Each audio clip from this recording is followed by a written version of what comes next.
అయితే మొన్నటిసారి నవరత్నాలకు సంబంధించి అందుకే భారీ మేనిఫెస్టో పెట్టకుండా సింపుల్గా 9 పాయింట్స్ అన్నటువంటి కాన్సెప్ట్తో తెర మీదకి తీసుకొచ్చారు. అందులో 7 సంపూర్ణంగా అమలైన 2 అసంపూర్ణంగా ఉన్నాయి.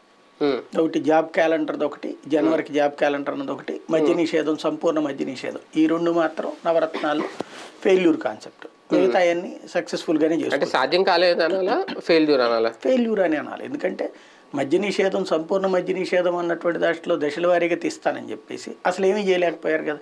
మొదట్లో 20% షాపులు తీసేశారు కదా. అదే దాంట్లో రాయలేదు కదా. దానిలో భాగం కాదా మద్యపాన నిషేధంలో భాగం? సంవత్సరాల తర్వాత మద్య నిషేధం అన్నటువంటిది మెయిన్ పాయింట్. అది చేయలేదు కదా. మిగతాది నువ్వు ఏ దశల వారీగా చేస్తావు నాకు అనవసరం. అంటే స్టార్ట్ చేశారా లేదా అని అనేది, అది స్టార్ట్ అయిందా లేదా? మద్యపాన స్టార్టింగ్ ఎండింగ్ పాయింట్ కాదు. అది ఎప్పుడు మాట్లాడాలా? ఫస్ట్ ఏడాది 20% తీసేసినప్పుడు మాట్లాడుతాం, 2 ఏడాది 13 తీసినప్పుడు మాట్లాడతాం. బాగానే చేస్తున్నారు. కానీ అంతిమ దశకు వచ్చాక కూడా అమలు చేయలేదుగా. అంతిమ దశకు వచ్చిన తర్వాత ఇవాళ రోజున ఏముండాలా? ఓన్లీ ఇదే దాన్ని ఏమంటారు, మద్య నిషేధం అనేటువంటిది కంప్లీట్గా అమల్లోకి రావాలి. స్టార్ హోటళ్లలో మాత్రమే అందుబాటులో. కాబట్టి అది ఫెయిల్ అయినట్టు, కంప్లీట్ ఫెయిల్ అయినట్టు అది మద్య నిషేధానికి. పర్మిట్ రూములు అనేటువంటి కాన్సెప్ట్ ఆ రోజున ఆ మొక్కే చెప్పచ్చు. అప్పుడు మేము బెల్ట్ షాపులు పర్మిట్ రూములు తీసేస్తాం, అలా కాదు కదా చెప్పి. అప్పుడు దాని సంపూర్ణ మద్యపాన నిషేధం అంటారు. అంతే కదా.